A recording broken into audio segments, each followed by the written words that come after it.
That is how much money Jameis Winston cost me. It was like a slap there. On Sunday night, on my 4-leg parlay, while I was putting my kid to bed, watching Red Zone on my phone, cost me hundreds of dollars with his second pick six. Please don't tell me you're going to tell me to bet on the Bucs. I absolutely am going to tell you to bet on the Bucs. No!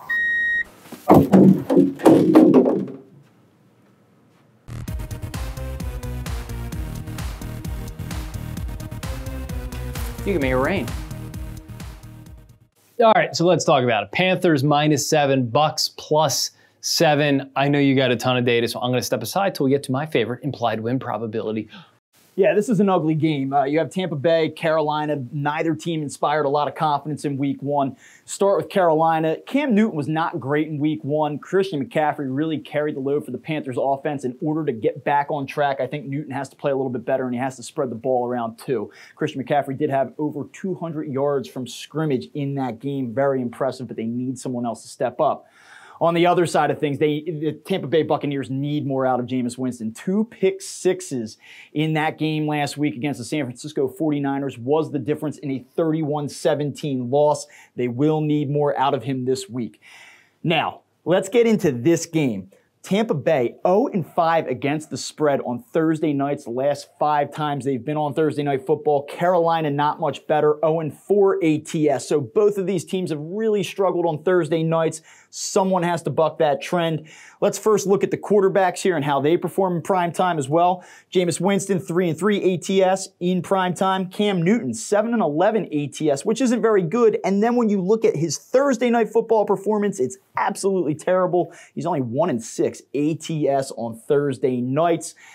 Underdogs, to me, I like underdogs early in the season. You saw that underdogs covered 9 games in week one, and I kind of think that that trend may continue here. The underdog has won 5 of the last 6 in the series between these two teams.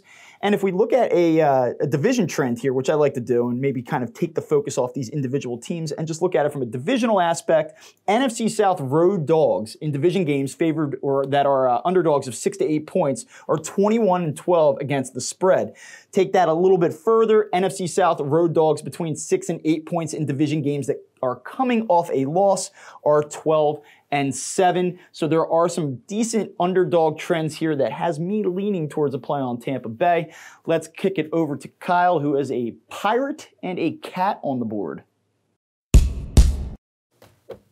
You're goddamn right I do, Bob. We're going to talk about our favorite implied win probability. So what is implied win probability? So when you take the money line and you factor what that number indicates in terms of the percentage chance a team has to win. So at -300, the Panthers are implied at a 75% win probability. Meanwhile, the Bucs at +250 are implied at a 28% win probability. Sounds about right until you visit Nate Silver's 538 and see, which we like by the way, and see that they give the Panthers only a 70% win probability and a 30% win probability for the Buccaneers. So what does that mean? That means the Panthers are being priced up here. They are more expensive than they should be. 538 projects the line should only be -6. It's -7. So a Panthers bet on the money line is costing you more money. So at some reason, there's a little bit of value here on the Bucs. Keep in mind, 6 to 7, that is the difference between a touchdown and not. So if you're looking for where the value is on this bet, it is on the Buccaneers, who have a better percent chance to win the game than they are priced at. One more thing, let's talk about over-under. You may think, okay, Thursday night game, not going to be a lot of scoring.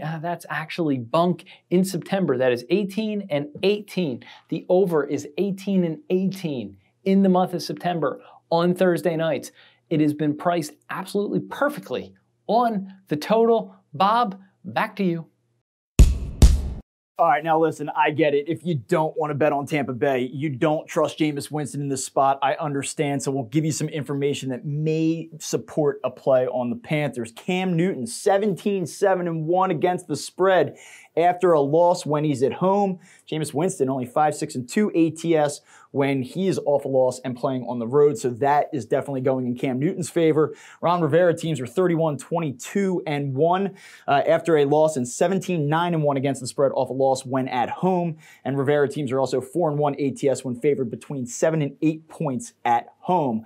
All three of those trends support a play on the Panthers, and head-to-head, Jameis Winston's only 2-4 ATS against Cam Newton. Finally, one last point. Kyle talked about how the games on Thursday night have been priced pretty fairly. 18-18 in September Thursday night games, the total over the last handful of years. One quick note about that.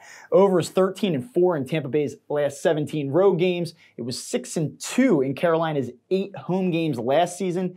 And it's 4-1 in Carolina's last 5 games on Thursdays. So I do like the over a little bit based on that information.